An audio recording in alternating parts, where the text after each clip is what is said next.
Hello and good evening. Good evening, Nigeria, and welcome to Daily Politics on Trust TV. I'm Abdullahi Ahmed, standing in for your regular host, Hamza Idris. Now, Nigeria's cost of living crisis continues to negatively impact millions of Nigerians since the removal of fuel subsidy by President Bola Tinubu on day one of his presidency. While the president recently says the pains will be worth it, and in the best interest of the nation, economic indices from the National Bureau of Statistics are unpalatable for most Nigerians. Against this backdrop, the president of the Nigeria Labour Congress, Joe Ajero, said Nigerians are the losers of President Bola Tinubu's economic reforms. He spoke at the 21st Daily Trust Dialogue with the theme, Tinubu's economic reforms, the gainers and losers. Well, in case you missed it, have a listen to the thoughts of the NLC president. You will be hearing all the analysis. The implications of hike in petroleum products include inflationary pressure. Of course, all of us are witnessing it. It includes increased transportation. That one is worst on the worker. High cost of living. Business operations become costly to maintain. Increasing inventories. Depreciation of the value of the naira, growing unemployment. Companies are closing down on a daily basis. People are becoming unemployed. And which policy is that policy that will keep people out of job? That the purchasing power is not even there for the worker and for the unemployed. And we are talking of economic growth. When my sister was talking of economic growth, I was worried. How do you measure economic growth? Is it by the amount of money we have? Government has never funded the issue of subsidy, sort of petroleum products. But they wanted to make more gain. And this gain that we are making, what are we doing with it? The palliatives, are you guys paying? What is the record? Well, what about Nigerians? What are they saying about how they're surviving the fallout of the current economic reforms by the Tinubu administration? Let's have a listen. In December 2023, food inflation rate increased by 10.18% higher compared to the 23.75% rate recorded in December 2022, pushing the figures up to 33.93 in December 2023 on a year-on-year basis, the NBS pointed. Beyond what the figures are saying, Nigerians are feeling the impact as exorbitant food prices push low-income earners to the brink. 45-year-old Abubakar Ibrahim hawks rope in Karu Market, Abuja. He said food inflation has crippled his purchasing power as he struggles to feed his large family of 2 wives and 12 children. I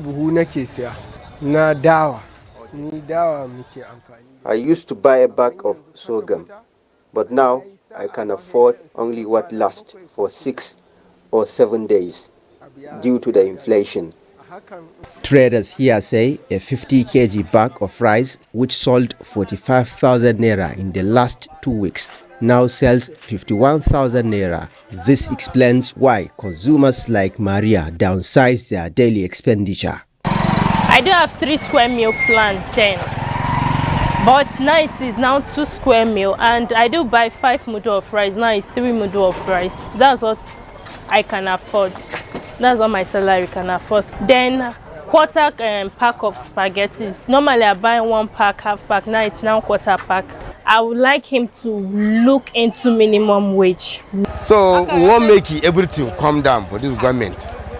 Do Allah, I beg. I want make this government look what in this poor man on this country they inside.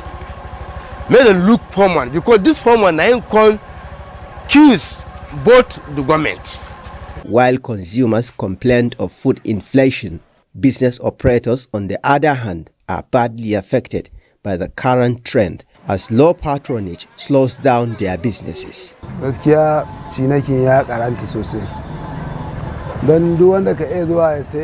The customer turnout has reduced drastically. A consumer who used to buy 1 bag of rice can afford 30, 20 or 10 measures today because they cut budgets. Since 2016, Nigeria has been recording a slowdown in economic growth. The current situation means the largest economy on the African continent is dealing with a poverty crisis affecting millions of people. Ibrahim Ismail, Trust TV News, Abuja. Well, that is, of course, emblematic of what most Nigerians can easily relate to. Well, on the program tonight, we give you an opportunity to share your thoughts, just like those in that report. Give us a call regarding the impact of the Tinubu administration's reform vis-a-vis its impact on your everyday life.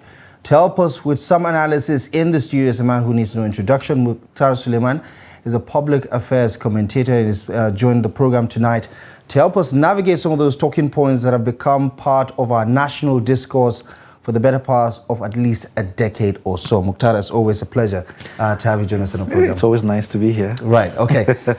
We can, of course, get right into the conversation, but before we do that, let's take some of the day's top stories and bring you up to speed. The Chief of Defense Staff, General Christopher Musa, has responded to allegations of bias on the part of the Nigerian military against others in the society, especially regarding the handlings of the killings in the plateau amidst the worsening insecurity across different parts of the country.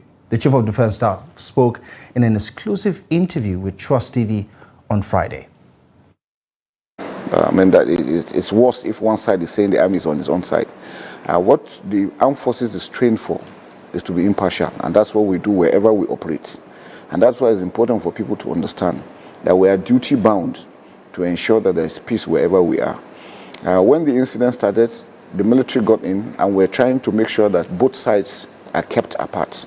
But you know, because of the vast nature of the area, as you are holding this area, some people will sneak in through the other part and then try to attack, and this was what actually is causing the whole problem. And to look at it is, you know, the just issue has been there for a very long while. Indeed, for more than 2 decades. Yes, and I can tell you the decision is political, it's not military. Why do you say so? Yes, because what are the agitations? Farmer herders clash, the issue of indigenship. These are critical areas that it's not the military that will find a solution to them. All we can do is to stop the killings, and until the people also accept to stop the killing, it will continue, because we cannot be everywhere. And that's why it's important for people to understand that we all need peace, and if we need peace, we all have to contribute towards ensuring that there's peace. Have you been communicating to the political? There's a lot more on that coming your way on Monday at 7:30 on 30 Minutes. Well, to some of the day's other news stories, the Supreme Court has upheld the 5-year jail term of former member of the House of Representatives, Farouk Lawan. The lead judgment of the Apex Court panel, read by Justice Tijani Abubakar on Friday, dismissed Lawan's appeal against the judgment of the Appeal Court in Abuja, which had in February of 2022 reduced the term imposed by a High Court from 7 to 5. Lawan, who was the chairman of the House of Representatives Ad Hoc Committee on Fuel Subsidy Regime, was arraigned in 2013 after he allegedly demanded a bribe of 3 million naira from billionaire businessman Femi Otedola, who accused him of receiving the sum of 500,000 naira. It's been a long journey from FCC High Court. They went to Court of Appeal, and the Court of Appeal affirmed the sentence of the FCC High Court on the third count that he should serve a 5-year term. And that was why he came to Supreme Court. And today, the Supreme Court has affirmed the judgment of Court of Appeal that the third count stands, and is convicted on the third count, and he should serve the 5-year term. So there were 3 issues, and the 3 issues were resolved in the favor of the respondent, who is the federal government. Right, just a point of correction there, $500,000, that is the amount in question. Also, the national chairman of the All Progressive Congress, Abdullahi Umar Ganduje, has expressed confidence in his alliance with his former boss and former governor of Kano State, Rabi Musa Kwankwaso, despite their historical political rivalry. During a political event, Ganduje says the APC is set to accept more political figures into its ranks due to its growing popularity. In response to Ganduje's invitation, Governor Abba Kabir Yusuf of Kano State stated that the invitation did not follow the right channel. Governor Yusuf affirmed his commitment to the NNPP, stating that the change in political parties requires careful consideration and cannot be done abruptly. As of now, we have more senators. Many senators have joined our party. Many members, House of Representatives, have joined our party. And very soon, some governors will join our party. So if we can do this at a national level, why can't we do it at state level? Our hands are open. We are appealing to those who would like to join our party. In particular, we are inviting the governor and his officials to join our party, the APC.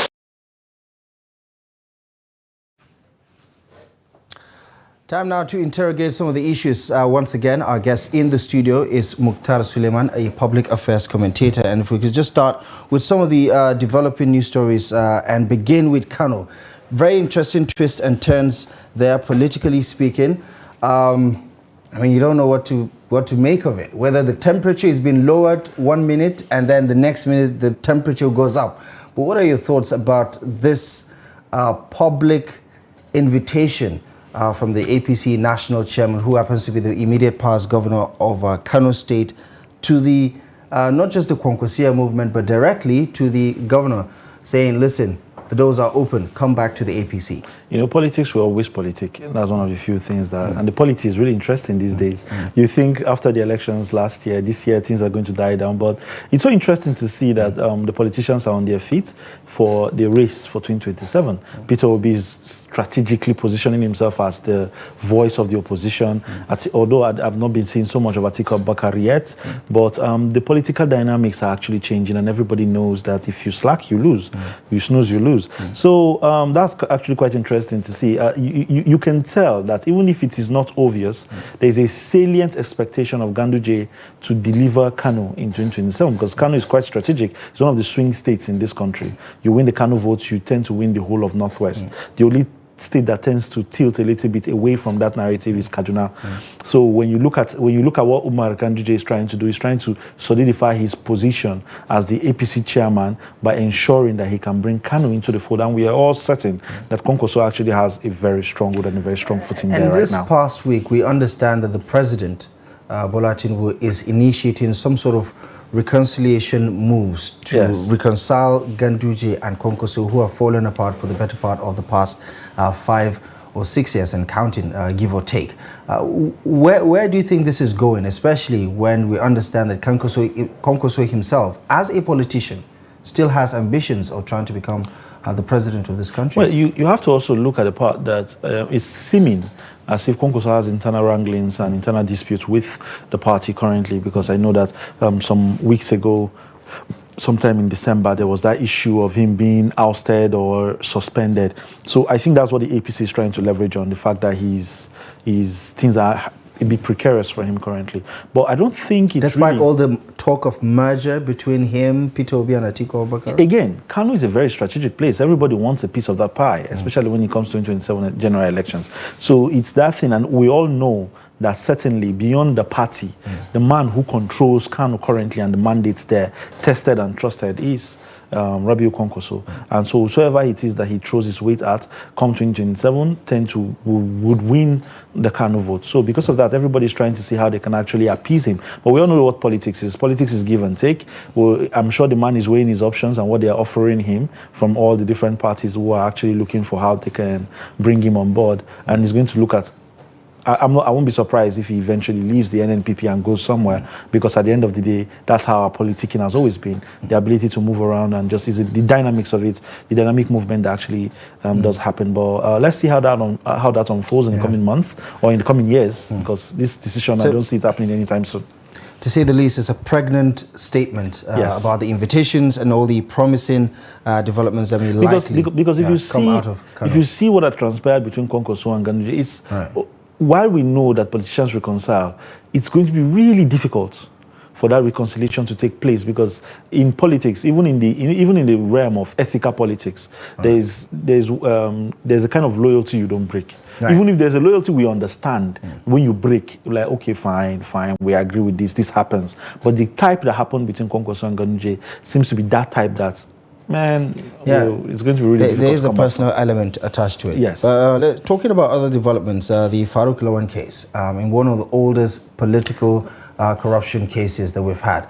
And right now we have the Apex Court put a coffin in that one by saying, listen, serve the 5-year term, end of story.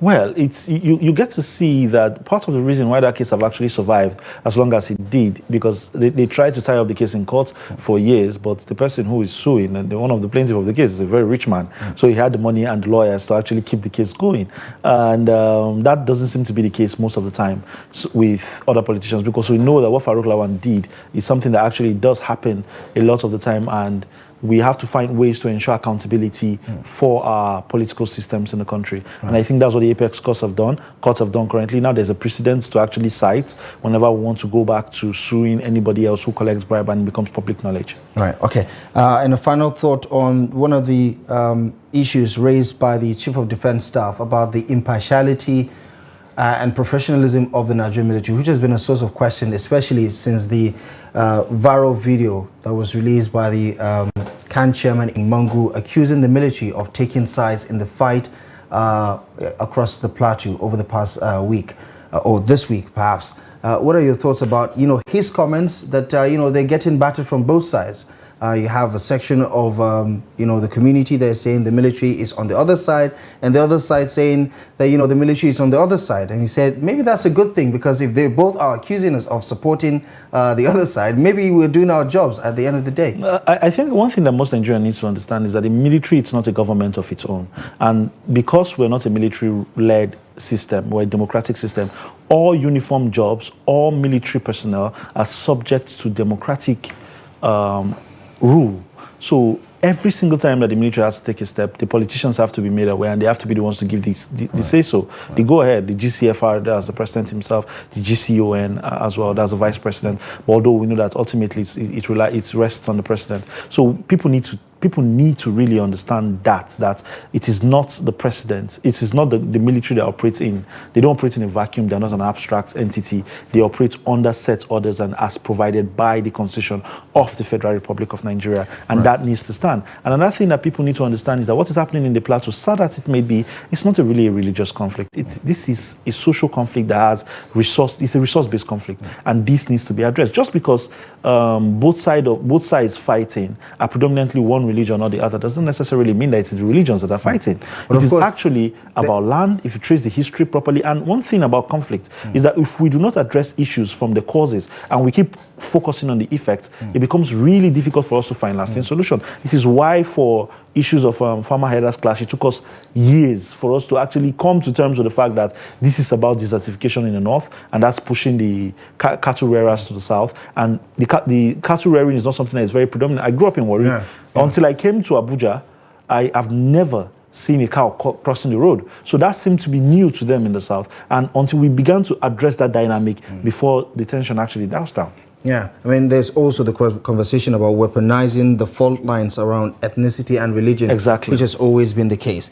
But let's talk about Tinubu-nomics now, because everybody seems to have an opinion about what the administration has achieved so far, or what it is failing to achieve, even if it's just a little under 8 months into a 4-year term. But the opinions are ripe right now. We heard from the president of the organized labor, or the president of the NLC, talk about how Nigerians, the masses, are the losers so far based on the impact and the effect of the reforms so far by the current administration. I mean, we're getting to a point where we're sounding like a broken record now, repeating the same thoughts over and over about how bad things are.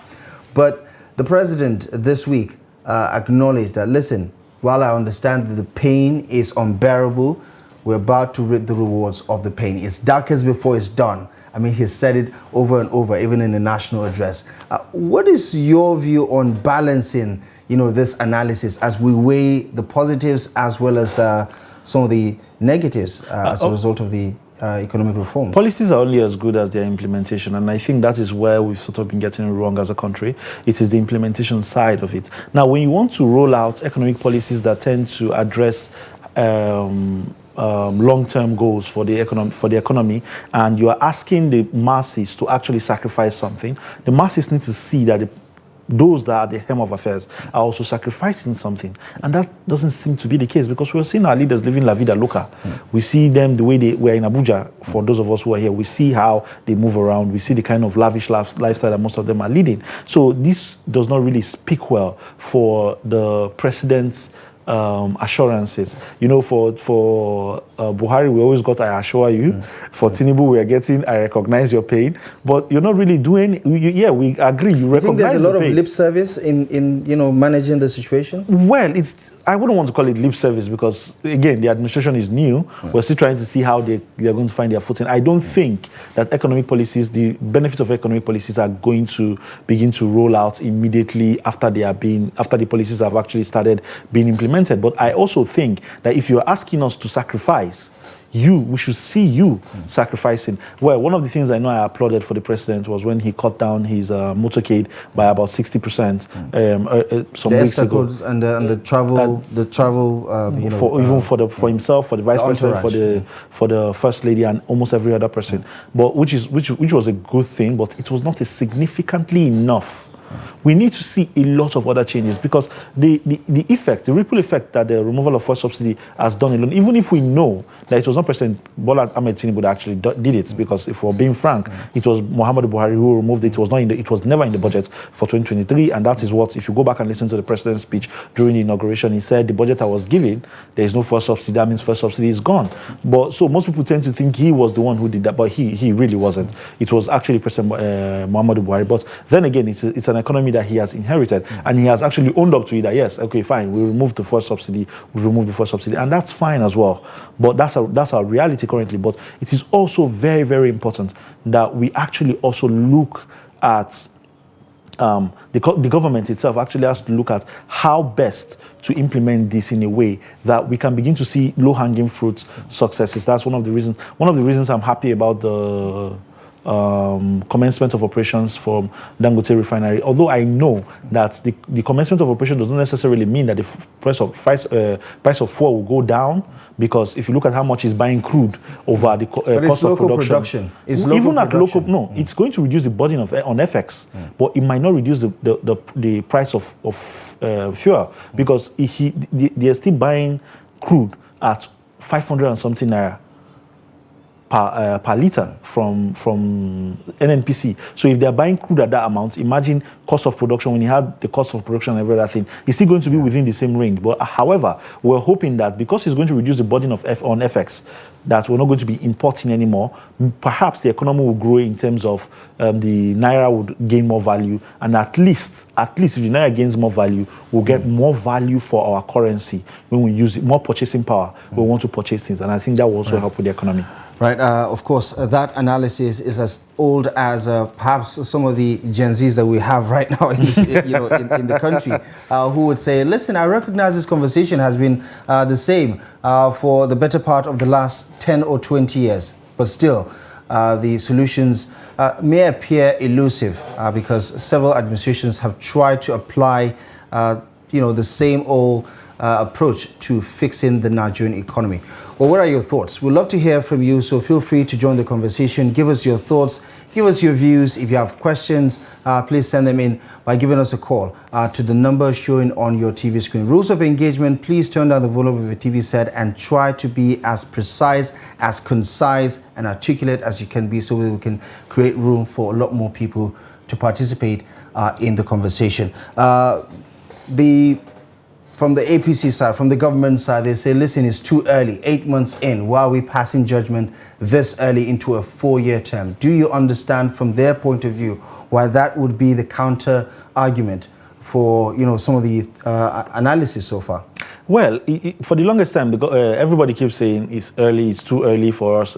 Why told us the same thing in 2015 when he came in. But we need to understand. Actually, he told us that it was the 16 years of PDP that messed up the whole economy. Everybody keeps blaming their predecessors. We've heard Tinubu say over and over again that he inherited a bad economy. But we need to get to the point where we stop talking about how bad the economy is, and then we start doing something about how about the economy. Now, beyond, like I said earlier, if we can increase our purchasing power, it wouldn't even matter that much how much fuel is, if the purchasing power of the naira can actually be significant. So that way, because in other countries, if you look at other economies, global economies, fuel is far much more expensive in those countries, but their currency has a strong purchasing power. So because of that, if I go to the market with 10, 15,000 naira, because we are a consuming nation largely, but if our purchasing power is high, then it means that with 10, 15,000 naira, for example, I can get significant value for my money and improve my standard of living a little bit. I remember when fuel, when dollar exchange was about a dollar to 150, 100 naira, in fact, not even 150.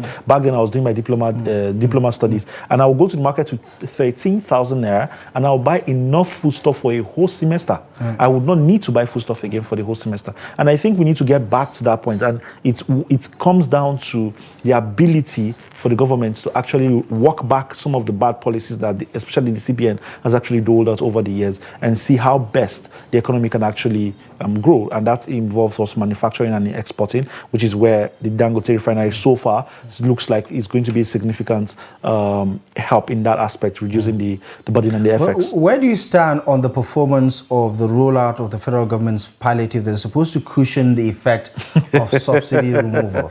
Because that seems to be the bone of contention also. Some say it's non-existent. I wonder what your thoughts are. I would also say it's non-existent. Why would I say it's non-existent? I'll say it's non-existent because right now we have not seen the CNG buses that the president promised some years ago. We've not seen anything regarding that. We've not seen most of the things he listed that they're going to actually do. So even if, let's assume that they are undergoing the procurement process, let's agree for the sake of argument. But then what is the process? What is the procedure like? Where are we at currently? It is sickening. I remember that we did a review of Nigerian procurement policy during the COVID-19, even emergency procurement.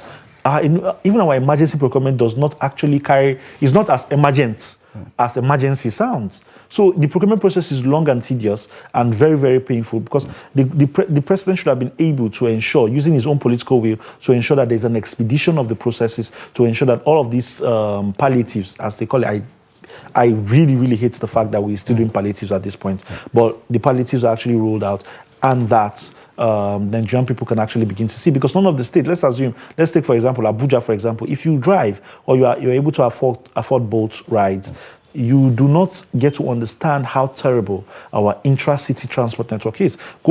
Try going through, say, or Garki Area 10, Area 3, and see the amount of people who are lined up on the road looking for vehicles to actually commute. And then that has also increased contributed to the increased insecurity in the state. I remember some days ago, the FCT minister, former Governor Wike, was saying that he's going to actually remove, non-painted cars from commuting passengers. But then that's also going to overburden.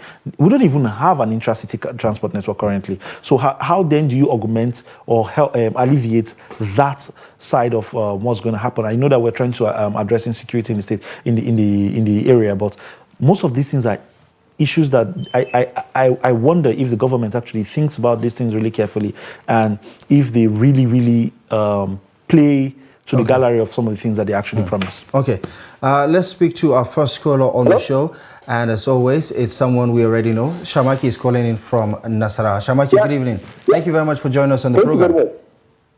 Yeah, thank you. Right, now, let me get your take on this one. I know you've aired your views regarding the state of the economy, regarding the state of Nigerians. What do you want to say, as far as the living condition is concerned? Yeah, let me start by saying how much I'm good evening once again. Good evening. Yeah, actually, the cost of living in Nigeria is between sympathetic and pity at the same time sorrow. I am telling you, people are suffering. Last week in my own local government, Akwanga, where I came from, a man went to the market with his 2 children and bought 1 cup of rice, 1 cup of beans, and Maggi 50 naira. During good Jonathan, if you went to the market with 5,000 naira, you are going to buy food store that will food Ghana of food. But today, people are suffering. People can no longer eat even 1 square meal, equivalent of 6 square meal. So my advice to Mr. President, we should revise the pump price. If you revise the pump price, I am telling you, Abdullahi, all these things will drop drastically. The commodity in the market is too high, and people are using advantages. Right. When they take something at the backyard, they will take it to the market and sell it and put much money on it. Right. And Shamaki, if I can just ask you one question before you go. Give me a sense of what it is like in your community. How widespread is this sort of suffering that people have to endure? That is what I tell you. Where I'm saying, people can no longer go to the market and buy things again. The marketers, they will carry their goods to the market and buy. They are not seeing buyers again because there is no money to go and buy. Because if you carry 10,000 naira, what are you going to buy in the market? So people don't to the market after buying commodity in the market. That's why I told you last week. A man went to the market, paid only 1 cup of rice and 1 cup of beans. Okay, Shamaki, as always. So the situation is pathetic. Yeah, as always, it's good to hear your thoughts, and of course, we appreciate you for joining the conversation. Right, Shamaki there from Nasara, obviously saying something that most Nigerians can easily relate to, that people are, having to dig deep into empty pockets to try to make ends meet.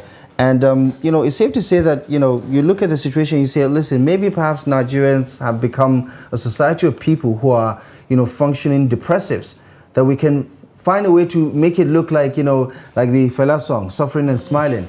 But how much is too much at this point in time, where the government believes it is on the right path, the trajectory is there, that we're going to get out of this in due time. We just have to bear with the pain a little longer. I mean, how do we square this situation? Because we're not in the most ideal situation here. Even the global economy itself is dealing with some contractions. I think we're very understanding people, and I've said this severally before in this show. Nigeria has this knack for embodying an unhuman amount of hurt. But the funny thing is that when we break, we break. When we break, we really, really do break. So, and that's, it's pathetic, seeing that that's probably where we are headed. The problem is not that there's a global economic inflation or global economic turmoil that the world is going through. The problem is that we see it, but our leaders do not seem to come off as if they feel it. It's as if they lose touch of reality because of the kind of powers that the Constitution affords them, and the standard of operations for being in public office actually affords them. So because of that, they sort of think that everybody lives within their own circle of influence, and that's not really the case. So like I've said, the thing that would break us would not be that there's a global economic turmoil. It would be that we're not seeing our leaders sacrificing as much as they're actually asking us to sacrifice. You don't think the leaders and the followers are on the same page economically? No, we're not. Okay. Of course we're not. Okay, just hold that thought for a moment. We have another caller on the line.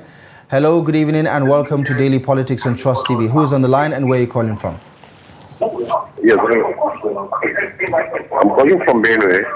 Okay, your name again, please. My name is Akon Samuel Oguche. Akon Samuel from Benue. Please go ahead. Please turn down the volume of your TV set so that we can get rid of the interference, please. And go ahead. Yes.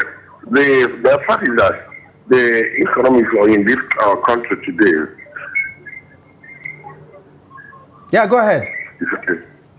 The thing is that we are all suffering. The masses are suffering because of things, prices are right up in the market. Just like as my colleague just said now, Because when you go to the market, things rise up. And when you talk to the market people, they will tell you that the price of fuel is so high. So what I want you to do is let us look at the cost price of the fuel. Let the government work onto fuel so that the fuel will come down. That will enable us now go to the next step. So things will reduce. The things are very hard for the masses now. Right. And Mr. Now Samuel, we're talking about subsidy. Yeah, go ahead. Now we're talking about masses. They talk of fuel subsidy, removal of fuel subsidy. What they promise us to have, we do not have it. The palliative money, they did not send it to anybody. And then they are looting and trying to get some things within their own pocket. So they should work on to that. And just to ask you, Mr. Samuel, before you go, are you inspired by the fact that the Port Harcourt refinery, for instance, is operational to a certain degree, and that it will be concession to a private company so that it will be run rather smoothly, and the government is doubling down on fixing the other refineries? Does this give you hope that things will change in the near future? Yeah, if they happen to do that, it will be better. So that let them monitor it, so that it can be running in a due rate. That is what we want. Right. So that enough people will have enough fuel, so that they take their goods from one place to another easy. All right.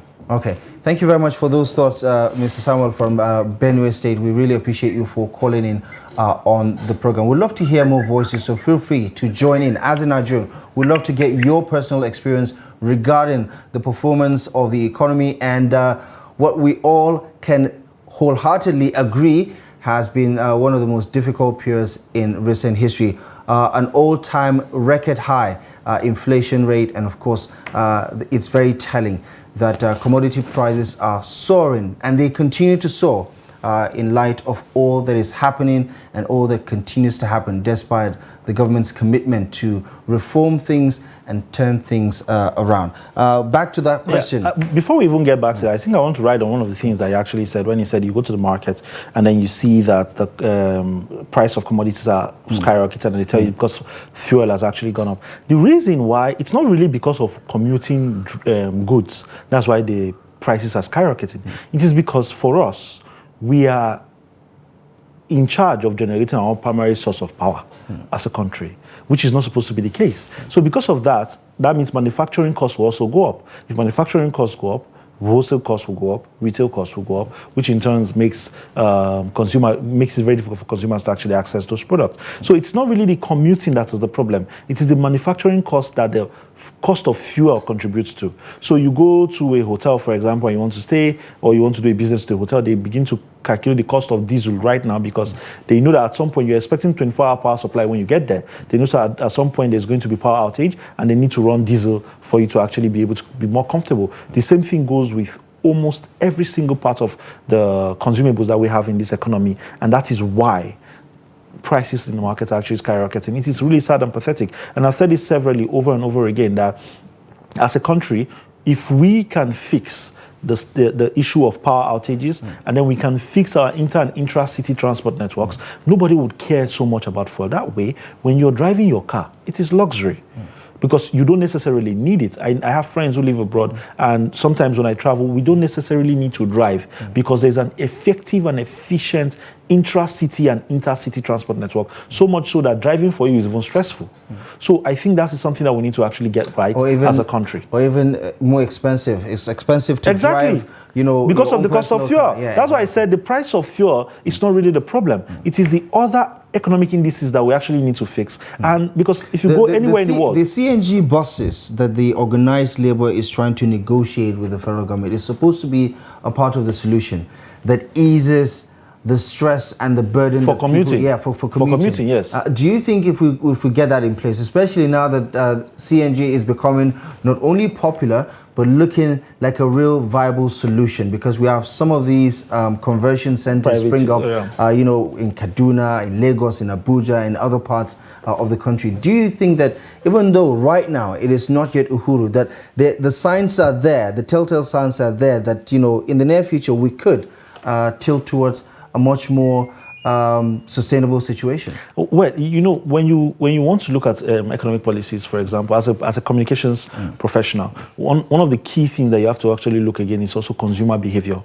When you're actually looking at these things, our consumer behavior in Nigeria is a bit poor. So let me tell you what I foresee happening, and I feel like you're going to share the same sentiment. There's a point we're going to get to, the CNG thing will become too expensive. People want to capitalize on it because they know that there's a high demand for it, which is actually something that we actually do in Nigeria. So, and the consumer dynamic will not allow for us, because we feel like instead of us to address a problem head on, we feel like we need to look for an alternative route every single time. But if there's a competition between CNG and petrol, it does not drive the price. It will not drive that. We have poor competition in our economy, and we have terrible consumer behavior that we just sort of take things lying down most of the time. So because of that poor consumer behavior, it's going to be really difficult for one of the commodity to actually mention one thing in this country that competition have actually driven down the price. A lot of people have talked about what has happened in the telecommunications sector, for instance. The competition has made it so cheap and affordable, so much so that SIM cards are basically free. It has made SIM cards cheap, but are the services still as cheap as you think? How much is data cost? Now, I think you can still buy data with 15 naira. I mean, granted, it's not a lot, but yeah, you can still buy. Recently, data prices were reviewed. The same 500 naira for how many gig that people were buying is no longer available anymore. So it's you could say the SIM cards are cheap, but the services are not as cheap. The money is still going from somewhere. It's still making it quite expensive. So I think we have to look at the different other side of the economic indices to see how best we can actually make the country a better place for us, for all of us to live in. And in looking at this particular conversation around, because during the 21st Daily Trust Dialogue, a lot of the thoughts and the opinions and the ideas, especially from private individuals, civil society organizations, leaders of thought, is that, listen, we keep doing the same thing over and over, and we're expecting a different result. And the politicians have only become a lot more creative with their excuses about why, things are not working out. But of course, from the representative of the government, it's all about time. Let's be patient. Let's be patient. It takes time for these reforms to have to manifest, and for the fruits to come forth. But looking at what the Tinubu administration is trying to do and its body language regarding what it is doing and the feedback it is getting from Nigerians, do you get a sense that the government is really in tune with what the masses are feeling? I know that there are different layers to the issues, because the Tinubu administration is at the national level, and you also have what the sub-nationals need to do to address some of the gaps, because majority of Nigerians depend on their state governors and what they're doing at the state level to create an enabling environment for them to really thrive. But do you think there is that semblance, or at least a sense that there's a connection between what the government is trying to do and what the people are actually giving it back as feedback? I think, like I said earlier at the beginning of the show, I think a policy is actually only as good as its implementation. So while you roll out these policies, we need to actually see what are your measurements and indices to ensure that we can actually track your success as you're moving. We've not seen that with this president. We've not seen that with his cabinet. 8 months in, it's just last week that the delivery unit was doing their retreats to see how they can set up structures and KPIs for ministers. So it was last week or just some days ago. This week, just this week that we're in. They've had their ministers' retreat since last year. Not the ministers' retreat. I'm talking about the KPI, the delivery unit in charge, which is the one that Haji Adizabala Usman is actually leading. It is just this week they started doing their retreats to set KPIs for ministers. The retreat for ministers last year was just to introduce them to public service, because not everybody, some of them are coming from private sectors, so they don't understand how public service reforms work. So that retreat was just to train them on how public service works, how finance management actually also work. But in terms of setting up the goals and where they are supposed to go, how they are going to be evaluated, is this week that the team in charge of that, the delivery You don't think the urgency is working. there? The urgency to address the issues and the gaps are there? Well, it's difficult for me to actually say that the urgency is there when every single government have actually had the same body language language. So it's difficult for me to put my name on the line and say, oh, the Tinubu administration is actually working and they're trying to see how best they can what actually if they say fix it. slow and steady, Mukhtar wins the race? Well, slow and steady. Due diligence sometimes requires patience. We've been hearing that since 1999. Slow and steady wins the race. I agree with you. While I agree with you, I am not going to trust what you're telling me because precedents have shown that your predecessors said the same thing, played the same playbook, and ended up leaving after 8 years and telling us so many tales by moonlight, and nothing ever came out of them. So until we begin to see the wins, until we begin to see these policies translate to real meaningful change, until we begin to see that these policies are affecting the lives of the market woman in the streets and every other person, we will still keep saying that we have not seen anything, and the government needs to actually do something. What do we do about the confusing data points? Because I know you've seen it. I know some people cherry pick which data to use depending on what kind of argument they're putting forth. Yeah. For the government, they will say, listen, the World Bank thinks that we're doing well, because clearly the projection is that the economy is going to grow and we're going to obviously expand, and that would mean, or at least translate to job creation. The GDP is going to significantly see, a commendable kind of progress and positive movement in the right direction. However, others would say, listen, look at what the Bureau of Statistics is saying regarding unemployment, regarding inflation, and all of these things. So it's safe to say that whatever it is that the government is doing with all these economic reforms, with its tax reforms and all of that, it is not translating into deliverables that people can relate to. So speak to me about what you think about the disconnect between what the numbers are saying and the reality on ground. Numbers are numbers. I can come and tell you that only 4.1% of Nigerians are unemployed, but then does not necessarily mean that if I go to the streets, that translates to their realities. And let's not forget that the World Bank looks at the data from a macroeconomic point of view, and the Bureau of Statistics is looking at it from a microeconomic point of view. So while the World Bank is looking at it, if you do this, this is likely going to happen. The Bureau of Statistics is saying, as you're doing this, this is what is happening. So that's why I've always, and I will reiterate, a policy is only as good as its implementation. So because there is poor implementation from the government side. Just hold yourself for a moment. Okay, go ahead. I think we lost the connection to Benjamin. Go ahead. Okay. Because we've had that disconnect because the government sort of have that disconnect. It's difficult for them. They keep looking at it as the World Bank is looking at it, but that's not. The World Bank is going to look at it as from point A to point B is a straight line, but that's not always the case in Nigeria. If you look at the Nigerian context and you want to analyze and assess the nuances around how our economic policy reforms have actually been over the years, that's not always been the case. Because while I agree that the policies that the president has actually rolled out are actually good economic policies that in the long term are going to be impactful to Nigerians, I also have a little bit of a concern regarding how these policies are going to be implemented. I've always said it is good policies and good politics that brings good governance. So while the policies are good, are the politics going to be good? Because we cannot disaggregate them, the politics and the policies. So is the president playing the right part in terms of the politics to ensure that the vested interests who are making money from the disadvantage of the economy are actually satisfied enough to allow this economy to see the light of day? So these are the things that we actually need to look at as a country and ensure that we can actually roll out policies that actually helps everybody. Okay, let's go back to the phone lines now and speak to Aliu, who is joining the conversation as most likely going to be our last caller on the program. Aliu, good evening and thank you very much for joining us on Daily Politics. Where are you calling from? Sorry, come again, Aliu. Aliu from Katsina, did I get that right?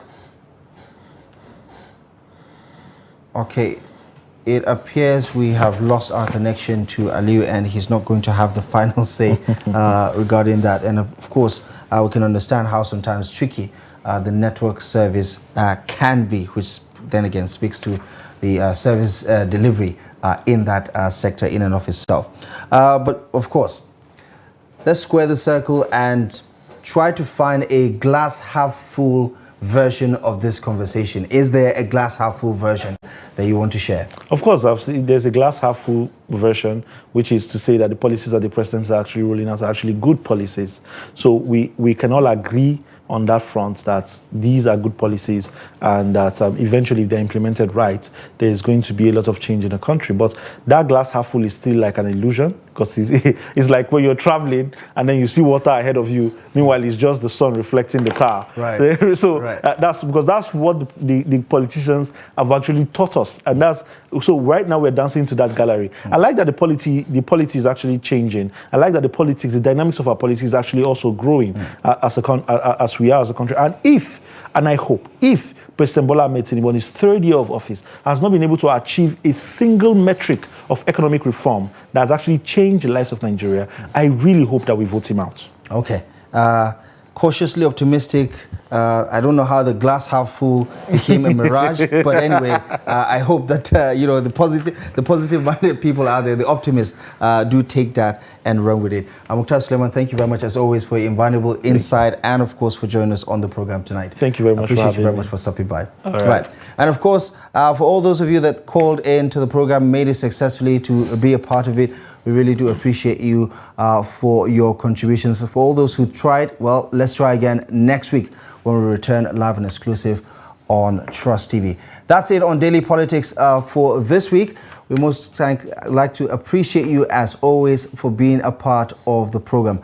Of course, a quick reminder, you can watch the show on the go. Of course, watch the show over again by joining YouTube and, of course, social media platforms so you can catch up with some of the interesting conversations that we've had on the show. Until next time, my name is Abdullahi Ahmed. Thank you for watching.